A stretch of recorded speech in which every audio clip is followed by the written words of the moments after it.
섭식 장애라고 하는 말이 있습니다. 흔히 이제 다이어트 장애라고도 하는데, 정신적인 또는 심리적인 문제로 인해서 음식을 섭취하는 것, 섭식 자체가 문제가 발생하는 하나의 증상이라고 하죠. 이 대표적인 증상으로는 거식증 그리고 폭식증, 이 두 가지를 들 수 있다고 합니다. 이 거식증의 이 특징이 뭐냐면 이 체중 감소입니다. 이 슈퍼 모델인데, 이 거식증 환자는 살이 찌는 것에 대해서 걱정과 공포를 느끼고 본인이 실제로 비만이 아님에도 불구하고 비만이라고 느껴서 음식을 섭취하지 않는 바로 그런 증세라고 하죠. 그래서 체중을 줄이기 위해서 극도로 식사를 줄이거나 아니면 전혀 거부하거나, 또 먹는다 해도 인위적으로 구토 증세를 보이는 그런 현상을 두고 하는 말입니다. 이 반대로 폭식증은 음식에 대한 자제력을 잃고 이 비정상적으로 많은 양을 한꺼번에 섭취하는 그런 증세를 말하는데요. 근데 그것이 의도적으로 나중에 구토나 또는 다른 방식으로 내보냄으로써 심리적인 이 장애로 나타나는 현상이라고 합니다. 물론 생물학적인 원인으로 인해서 나타나는 증세이기도 하지만, 이 대개의 경우는 자기 통제라는 심리적인 메커니즘과 매우 밀접한 연관이 있다고 하지요. 이 거식증의 경우는 어떠한 이유에서든 자기 스스로가 음식을 섭취하는 이 섭식을 과도하게 통제해서 발생하는 경우입니다. 이 반면에 이 배고픈 것을 참지 못해 음식을 섭취하면서도 이 자기 통제에 실패했다라고 하는 좌절감 또는 그것에 대한 자책감, 그 반작용으로 반복적으로 구토를 하는 증세가 폭식증이라는 거예요. 이거는 그냥 아무 생각 없이 단순히 많이 먹는 그런 충동 장애와는 조금 다른 심리적 장애 현상입니다. 이 거식증과 폭식증처럼 이 섭식 장애가 현대 사회의 특이한 현상으로 대두되고 있는 이유는 먹을 것이 없던 시대와는 달리 오늘날처럼 풍요로운 생활 속에서 나타난 특별한 사회 현상이기 때문입니다.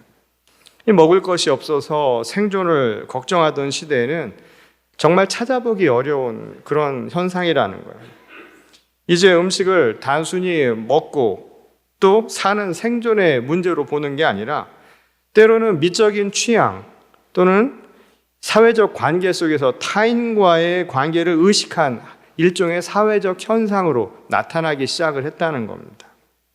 이 궁핍과 가난을 경험한 세대에게 이러한 현상은 좀처럼 잘 이해가 되지 않을 수도 있을 겁니다.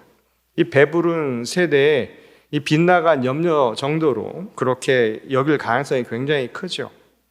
여전히 세상 곳곳에서는 굶주림과 기아로 고통받는 이들이 존재하고 있다는 사실을 생각해 본다면 이러한 비판적 시선을 거두기가 쉽지 않은 것도 분명한 사실이기 때문입니다.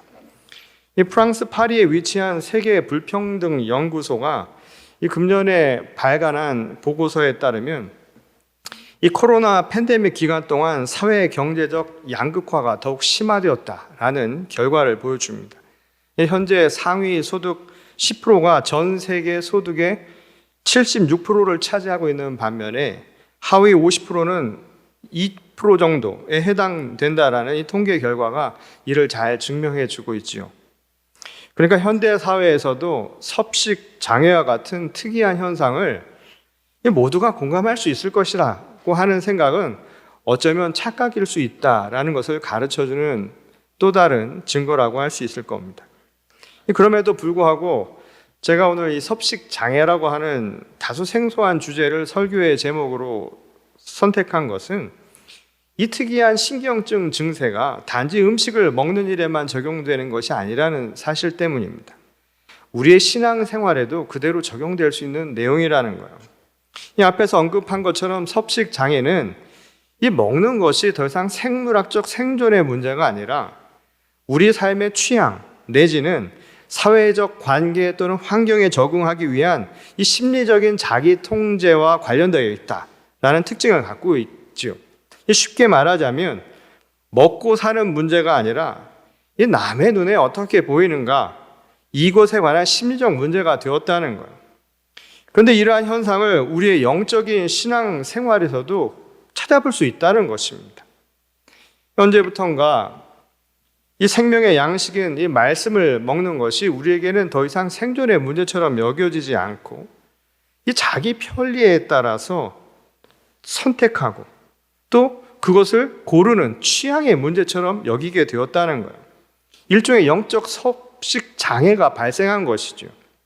하나님의 말씀을 자기 편리에 따라서 취사 선택하는 것이고 그래서 원치 않으면 거부해버리는 상황이 발생을 합니다.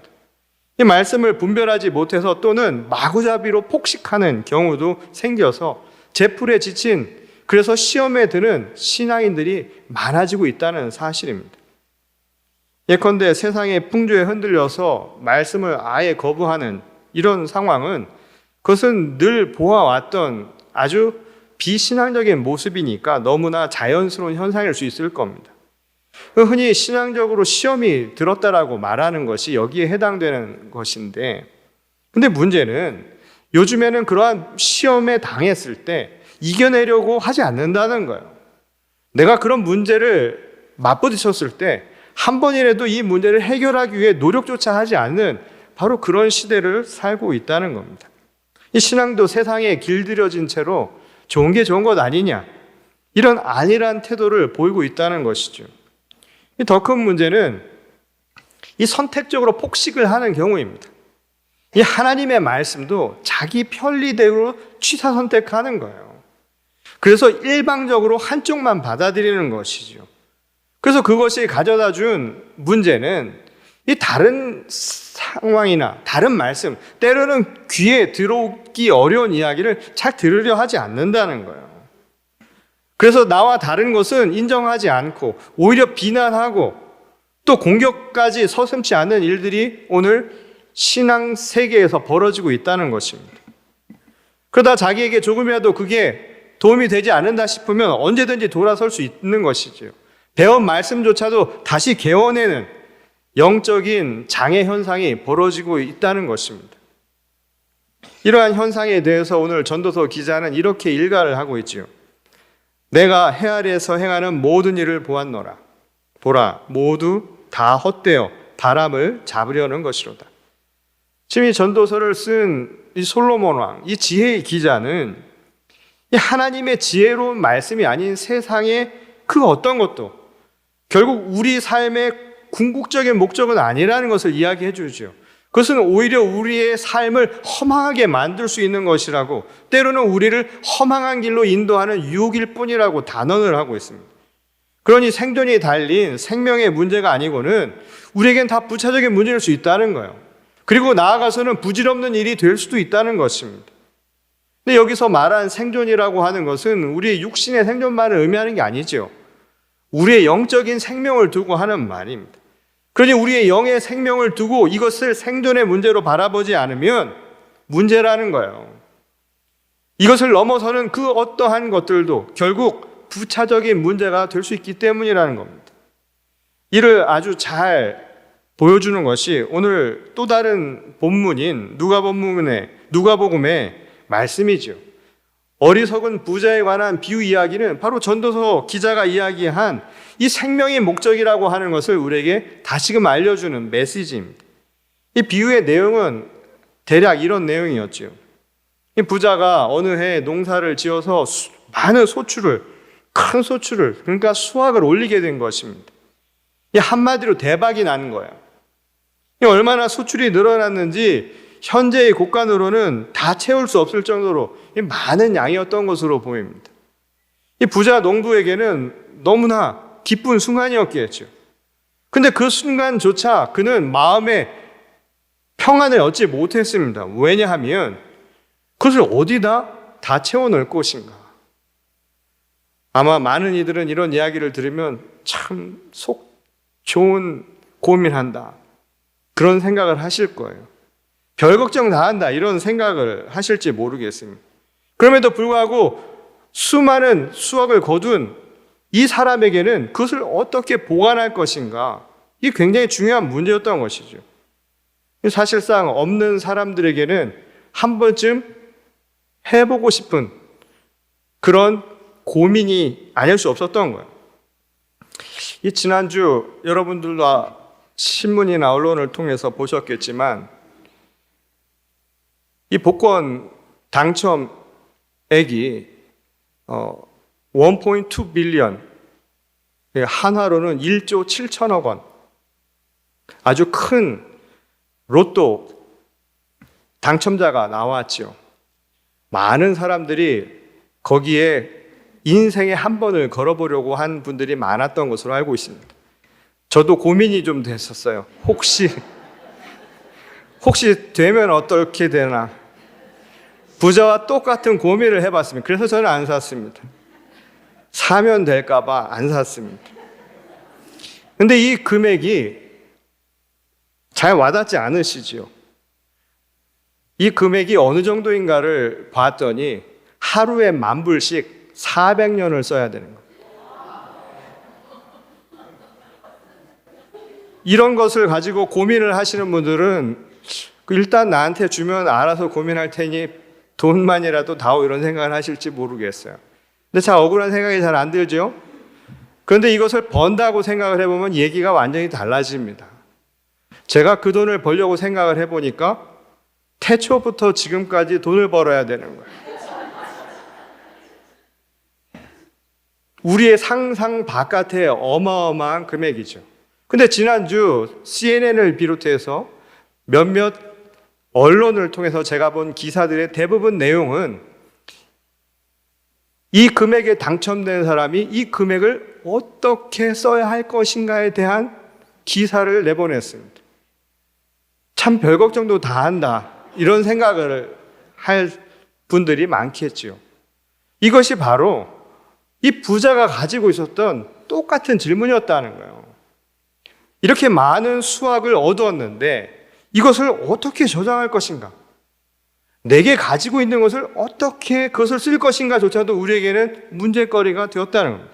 결국 부자는 곡간을 크게 짓고 그곳에 자신이 거둔 모든 곡식과 곡물을 다 쌓아두기로 결정을 하죠. 그리고 나서 부자가 뭐라고 이야기를 하냐면, 오늘 본문 19절을 보면 이제 여러 해 쓸 물건을 많이 쌓아두었으니 평안히 쉬고 먹고 마시고 즐거워하자. 이제야 비로소 마음에 위안을 좀 얻었던 거예요. 사실 이 비유 속 부자는 큰 소출을 거두기 위해서 나름대로 최선의 수고를 다한 사람이라고 생각할 수 있겠죠. 그러니까 이 부자가 단지 돈을 많이 갖고 있는, 다시 말해서 수많은 재산을 가지고 있다라고 하는 그 이유만으로 비판의 대상으로 삼기는 어렵다는 거예요. 이 주어진 정보만 가지고 이 자기 혼자만 재산을 혼자 쓰려고 했느냐, 그런 구두쇠였는지에 대한 이야기도 나오지 않죠. 게다가 자신의 재산으로 남을 돕는 행위를 한 사람은 우리가 칭찬을 할 수 있을지 모르겠지만 그 개인적인 앞뒤 상황을 알지도 못한 채 재산이 많다는 이유 하나만으로 남을 돕지 않는다라고 비판하기도 어려운 게 사실입니다. 그것은 이 비유의 말씀을 전하신 이 배경을 통해서도 우리가 확인할 수가 있게 되는데, 사실 이 비유 이야기는 유산 상속 문제로 인해서 형제 간의 다툼을 좀 중재해달라고 하는 그 요청을 받고 예수님이 그 답변으로 하신 말씀이었죠. 한편으로 부를 축적한 것은 자기의 노력 또는 먼저 태어났다라는 이유 하나만으로 정당하다라고 생각했던 부자형이나, 아니면 어떠한 조건이나 환경에 상관없이 분배는 공정하게 이루어져야 한다라고 생각하는 이 가난한 동생이나, 이 똑같이 해당하는 말씀을 예수께서는 오늘 이 비유를 통해서 전하고 계셨던 것입니다. 그 핵심은 이 예수님이 스스로를 이 세속적인 이해관계를 심판하러 오신 것이 아니라 나는 더 궁극적인 것을 심판하기 위해 왔다라고 하신 그 말씀 속에서 찾아보게 되죠. 그러니까 예수님이 이 비유에서 하고자 하신 말씀은 우리가 현실에서 말하는 시장 가치를 이야기하는 게 아니라는 거예요. 그러니까 누가 돈이 많고 또 이것이 공정하게 분배되어야 하고 하는 이야기가 이 비유의 핵심이 아니었다는 거예요. 부자를 향한 예수님의 비판적인 어조를 봐도 그것을 알 수가 있습니다. 예수님은 이 부자가 많은 재산을 축적해서 또 그것을 함께 나누지 않아서 문제가 있다라는 이야기를 하지 않으시죠. 자, 오늘 본문 말씀 20절을 보면 어리석은 자여 오늘 밤에 내 영혼을 도로 찾으리니 그러면 내 준비한 것이 누구의 것이 되겠느냐. 지금 예수님이 말씀하신 이 비판의 잣대는 많이 벌었거나 또는 그 분배가 제대로 이루어지지 않고 있다라고 하는 윤리적 잣대, 옳고 그름에 대한 이야기가 아니라 어리석고 그렇지 않고, 다시 말해서 지혜로움이라고 하는 이 두 기준을 가지고 비판하고 계셨다는 거예요. 그러니까 부자의 태도가 예수님이 어떠한 입장에서는 대단히 어리석은 모습으로 보였다, 바로 이 이야기를 하고 계셨다는 겁니다. 다만 예수님은 지혜로운 행동과 그럼 어리석은 행동이 어떻게 구별이 되는가, 바로 그 이야기를 하고 계시죠. 바로 다음 구절인 21절을 보면 자기를 위하여 재물을 쌓아두고 하나님께 대하여 부요하지 못한 자가 이와 같으니라. 지금 어리석다라고 하는 것의 기준을 어디서 찾으셨는가 하면 예수님은 하나님 앞에서 부요한 자와 그리고 자기를 위해서 재물을 쌓는 행위를 구별하시면서 하나님 앞에 부요하지 못한 것, 이게 바로 어리석은 삶이라고 말씀하셨다는 거예요. 자기를 위해 쌓는 부가, 왜냐하면 진정한 부가 될 수 없기 때문이라는 겁니다. 이 하나님 앞에서 부요한 것, 하나님 앞에서 진정한 풍족함을 누리는 것, 그것이야말로 진정한 부라고 얘기할 수 있다는 거예요.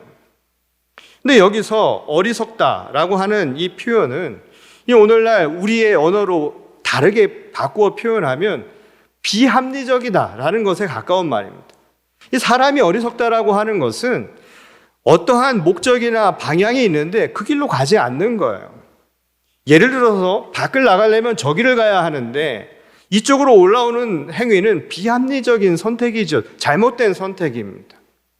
그것은 어리석은 모습이라는 거예요. 지금 예수께서 말씀하신 어리석음이라고 하는 것은 이를 두고 하는 것이죠. 예컨대 이런 상황을 한번 생각해 보십시오. 무인도에서 홀로 생존해야 하는 사람에게 두 가지 선택이 있습니다. 하나는 지폐고 하나는 생존에 필요한 도구라고 생각을 해 보십시오. 그때 무엇을 선택해야 되겠습니까? 일반적인 시장 가치로는 그 지폐의 금액이 얼마인가를 따져서 논쟁의 여지가 발생하겠죠. 근데 예수님이 말씀하시고자 했던 어리석음은 거기에 있는 게 아니에요. 지금 목적이 뭐냐? 무인도에서 생존하기 위해서는 당연히 거기에 필요한 것을 선택하는 합리적 선택, 이게 지혜로운 자의 모습이 될 수 있다는 겁니다. 그런 점에서 지금 예수님은 부자가 고려해야 할 그럼 삶의 최종적인 목적이 무엇인가? 그 이야기를 하고 싶었던 거예요. 오늘 본문 15절에 보면 이런 말씀이 나오죠. 그들에게 이르시되 삼가 모든 탐심을 물리치라. 사람의 생명이 그 소유에 넉넉한 데 있지 아니하니라. 지금 이 이야기를 통해서 예수께서 부자인 형이나 가난한 동생 공히 똑같이 전하는 메시지를 우리가 알 수 있는 대목입니다. 예수님의 말씀은 지금 이 비유를 통해서 삶의 궁극적인 방향이 무엇인가를 우리에게 알려주고자 했다는 거예요. 지금 이 현실의 이야기, 서로 간의 이해관계를 따지는 게 아니라 더 먼저 우리가 생각해야 할 것은 과연 우리 삶의 가장 궁극적인 목적이 무엇인가, 우리 삶이 가야 할 방향이 무엇인가를 알면 그 나머지는 부차적으로 갈 수 있는 내용이라고 가르쳐 주신 말씀이라는 겁니다. 이 생명이라는 궁극적인 목적 앞에서 오늘 전도서의 기자가 이야기한 것과 똑같이 예수님도 이 생명이라고 하는 궁극적인 본질 앞에서 다른 소유의 문제는 여전히 부차적일 수밖에 없다라는 거예요. 그러니 소유에 관심을 쓰는 탐심이라고 하는 것은 결국 소유를 목적으로 삼겠다라는 것이죠. 그것은 어리석은 일이라는 거예요. 왜냐하면 소유는 영원할 수가 없으니까. 그것은 우리를 생명의 한 자락도 자라나지 못하게 하니까 오늘 밤 불러가면 그 소유라고 하는 것은 아무 의미가 없어진다 이 말인 거예요. 소유는 생명이 있고 난 뒤에 오는 부차적인 것이지 소유가 생명에 먼저 앞서 선행 조건이 될 수 없다는 말씀입니다.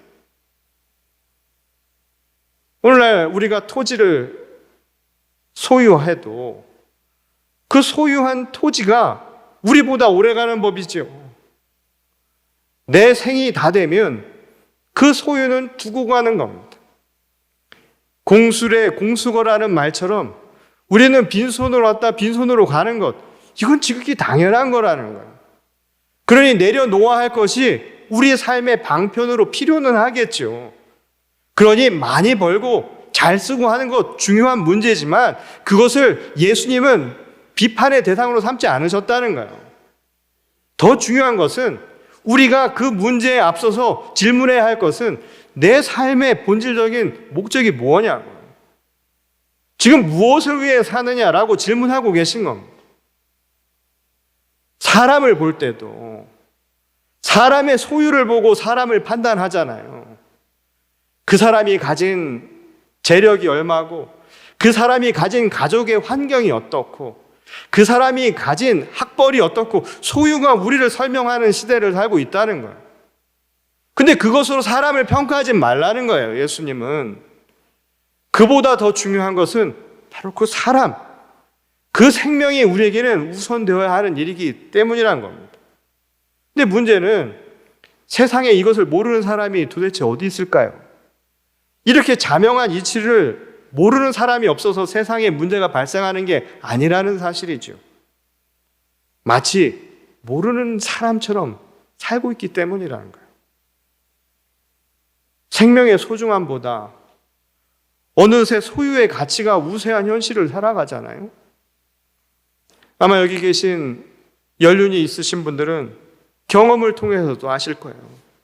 지나고 나면 참 부질없었다라는 것을 알고요.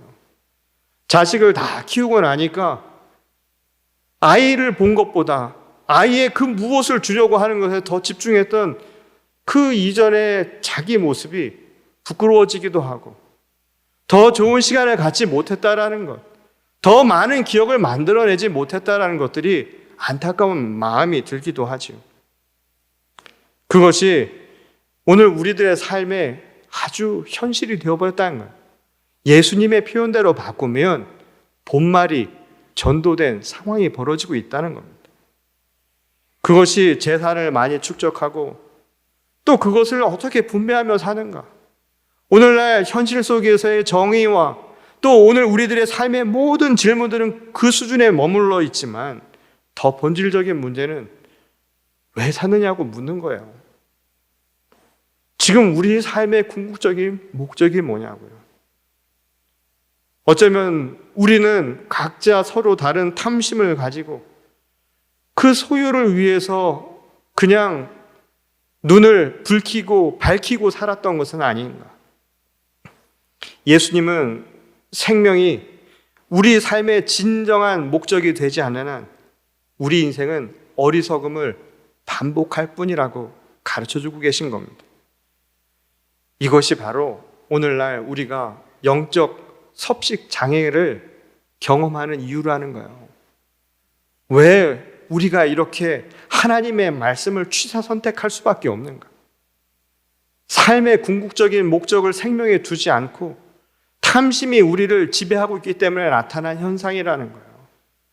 아니 그냥 보기만 해도 이쁜데 그 사람이 아름다운 것이지, 그 무언가로 사람을 평가하는 이런 현실들이, 그 사람이 가진 그 무엇 때문에 사람을 평가하는 현실이 오늘날 우리를 슬프게 만들 수 있게 된 것이죠.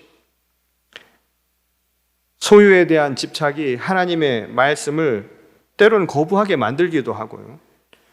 취사 선택해서 원하는 것만 폭식하게 만드는 이런 현상이 벌어지는 겁니다. 생명의 말씀을 우리 생명의 생존의 문제로 바라보지 못하고 세상의 편리로 보거나 타인의 시선을 의식해서 만든 취향의 문제로 격화시켜버린 것. 이게 바로 오늘 영적 섭식 장애를 경험하고 있는 오늘 우리 시대의 문제라는 것이죠. 바람처럼 사라져버릴 것에 집착하는 것이 아니라 오늘 우리에게 주어진 영원한 생명의 기회를 놓치지 않는 지혜로운 성도들이 될 수 있기를 바랍니다. 우리의 부요는 하나님 앞에서 이루어져야죠. 우리의 생명은 하나님이 주신 그 생명을 통해서 열매를 맺어야 하는 것입니다. 이 땅에 썩어 없어질 것에 마음을 두고 사는 것이 아니라 하나님의 나라, 그 곳간에 채울 수 있는 주님의 거룩한 성도가 되어야 하는 것입니다. 바라기는 오늘 우리들의 삶을 되돌아보며 우리가 무엇을 위해 살았는가? 그리고 우리는 어디로 향해 가고 있는가? 바로 그 질문에 우리 스스로 다시 한번 답변하면서 이 땅에서가 아니라 여러분 하나님 나라에 차고도 넘치는 보화를 쌓는 주의 거룩한 부자들이 다 되실 수 있도록 하나님께서 함께 하시기를 간절히 축원합니다. 우리 다 같이 기도하겠습니다. 우리를 지극히 사랑하시는 아버지 하나님, 오늘 우리들이 살아가는 현실 속에서 여전히 우리의 눈은 감기우고 우리의 귀는 막혀서 살아가고 있습니다. 무엇이 본질인지 깨닫지 못하고 때로는 부질없고 부차적인 일에 목숨을 걸고 살아가는 우리의 어리석음을 고백합니다. 주님, 저희의 눈을 뜨게 하시고 우리의 귀를 여시고 마음의 문을 열게 하셔서 하나님의 나라, 그 꿈을 향해서 오늘 생명의 본질을 회복하는 우리 모두가 되게 하여 주시옵소서. 주께서 우리의 마음을 열어주시기를 간절히 소원하오며 살아계신 우리 주 예수 그리스도의 이름으로 간절히 기도드렸습니다. 아멘.